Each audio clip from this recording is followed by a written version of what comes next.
Yes, it's all coming back now. Ah, yes, I remember. And welcome back to the channel, everybody. Welcome back to a new video. And this is likely going to be one of my, probably my last. There might be one more, but last video looking back at Tavares and the disaster that he created at Stellantis. Because now I think we all just need to look forward. And most certainly, I want to be very clear, based on my last videos, I have no intention on just letting them off the hook. I don't think they're going to overnight solve their problems. I'm not delusional enough to think suddenly we're going to have Hellcats and Hemi cars flooding the market in 2 months. If that came off, I apologize. The point I'm trying to make is that there should be some celebration that the man that was leading it in the wrong direction is gone. I've worked for enough companies in my life, and I've watched enough companies in my life, and I've also taken over enough companies in my career and done acquisitions and mergers where I knew that it was, if not for the CEO and the horrible decisions and sometimes megalomania that was going on and narcissism, the company would have survived, would have thrived. I've seen it enough times.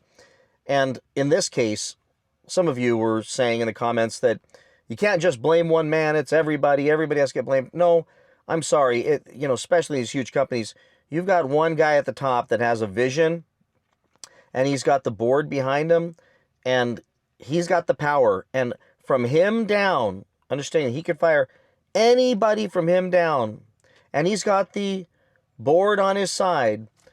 It's a very powerful place to be, and almost a place of power that is almost, just maybe too much power, to the extent that there isn't any major checks and balances. It's the board of directors and the CEO, and then you've got the CFOs and finance folks that have a lot of power, but then it comes down to strength of personality and determination and will. And what we found with Tavares is, boy, he had determination, he had focus, he had will, and he had influence, and he had power, and everyone had to get out of his way in the direction he was headed. And there was nothing that was going to... They all wanted to keep the Hemi, and he said no. I mean, it didn't matter how many people stood up to him.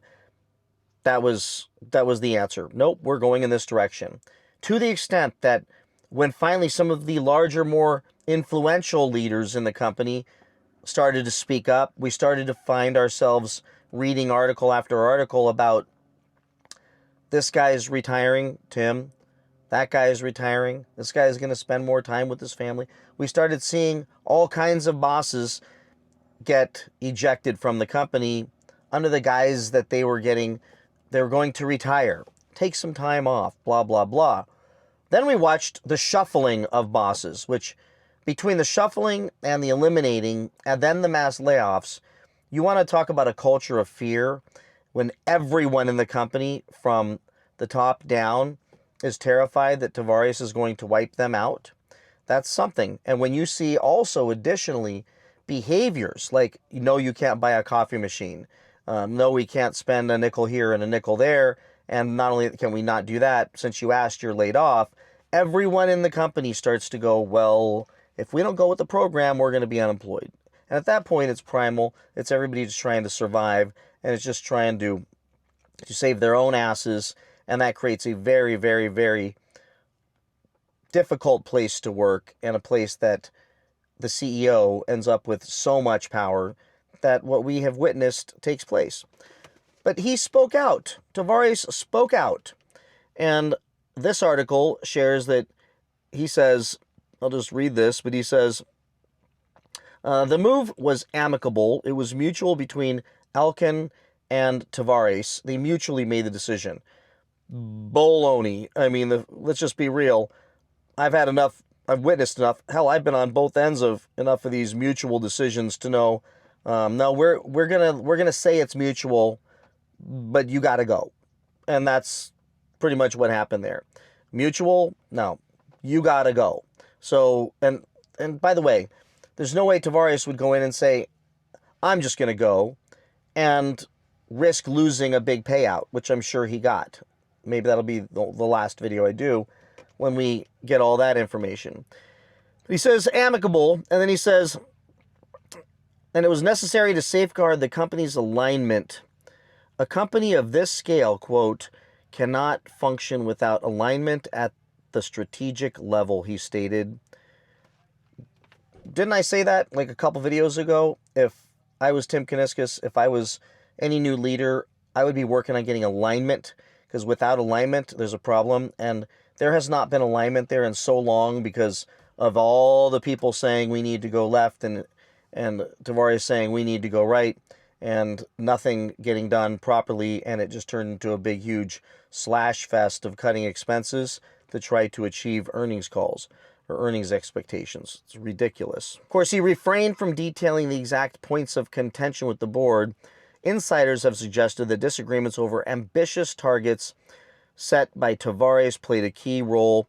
Some board members reportedly viewed these goals as either unattainable or harmful to the company's long-term stability. So we've already found out, shared in another video, everybody wanted to keep the Hemi around. At the very least, keep it around another year. That way you have a better bridge to getting to the next car. But no, he didn't. And that was where the harmful part kicks in. Unattainable is we're going to go all electric and everybody's going to like it. Well, no, we found out just watching all the news stations where Tavares would get up and say, well, the adoption's not happening as fast as we would have expected. Yeah, no kidding. Tavares highlighted his focus on ensuring the company's continued success despite the strategic divide. Quote, the main concern was to protect Stellantis from any risks that a misalignment could bring, he explained. This is where the narcissism kicks in. Well, then why didn't you listen to your people and say, all right, while I don't agree with that, I respect your position and can see that your heart's in the right place and that it's coming from an educated position as well. Maybe we shouldn't just kill the Hemi right now. Let's do a blend of both of our plans. No, he just ignored everybody. So if he was really concerned, then he would have done something before. And he stayed as long as he could to destroy it. This is the part that just makes me ill. Despite the abrupt end to his tenure, Tavares expressed no regret about his decisions as CEO. I would act the same way if I could go back in time, he affirmed, maintaining that his actions were always guided by a desire to protect Stellantis. So what he's saying is, despite all the facts right before everybody's eyes, his position is, I still wouldn't have done anything differently. I would do everything all over again. If I had it to do all over again, I would do the same thing. Like, that is a guy that just, thank goodness he's gone. Like, he can't look back and go, nobody's buying the Stam Hornet thing. The EV's launching way too late. The Charger, people aren't going to want it. They're getting roasted everywhere about it. They don't have anything other than I think Motor Trend, was talking it up because I gotta think they're all getting paid. But the legitimate ones are being straight about that EV Daytona, saying it's not good. It's actually a flop. So he doesn't have any issues. He thinks, no, I've done everything great. Raising prices to the point that nobody wants to or nobody can buy any of the Jeeps and trucks, and having only one car with Chrysler, one minivan, with a couple versions of it. That's not a mistake. Like, he doesn't look back and say, well, no, maybe I went a little too heavy with the EV stuff. Maybe I should have slow rolled this thing a little. Nope. He defends it. He defends it as though, nope, he would do it all over again. So that makes me feel even better about dude being gone, because he still thinks what he did was the right thing.